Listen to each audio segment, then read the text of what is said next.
ইয়া রাব্বুল আলামিন, বাইজিদের অবস্থা আবার সে আগের মতো হয়ে গেছে। আল্লাহ রাব্বুল আলামিন, আমরা সর্ব অবস্থায় মানবিক টিম বাইজিদের পাশে ছিলাম, আছি।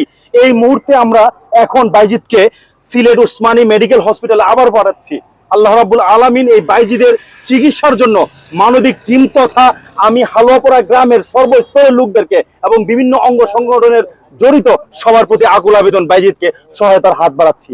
বাইজিদকে 1 টাকা, 5 টাকা, 10 টাকা যতটুকু পারেন বাইজিদকে দেন। বাইজিদের অবস্থা অত্যন্ত শোচনীয়, পুরা শরীর হলুদ হয়ে গেছে, সাদা হয়ে গেছে।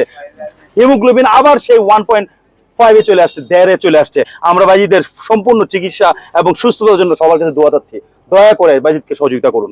দয়া করে, বাইজিদের অবস্থা অত্যন্ত অত্যন্ত নিপীড়ন অবস্থা। আমরা এখন দয়া করে সিলেটের যাবতীয় অঙ্গ সংগঠন এবং সামাজিক ব্যক্তিগত মানবিক দল, আপনারা এই বাচ্চাটিকে সাহায্য করুন। সিলেটের ভাইদেরকে আমি অনুরোধ করছি, উসমানী মেডিকেল কলেজে আছেন এবং ক্যাপশনে সাথে ওনার মা আছে, মার নাম্বারটা আমরা দিয়ে দিব।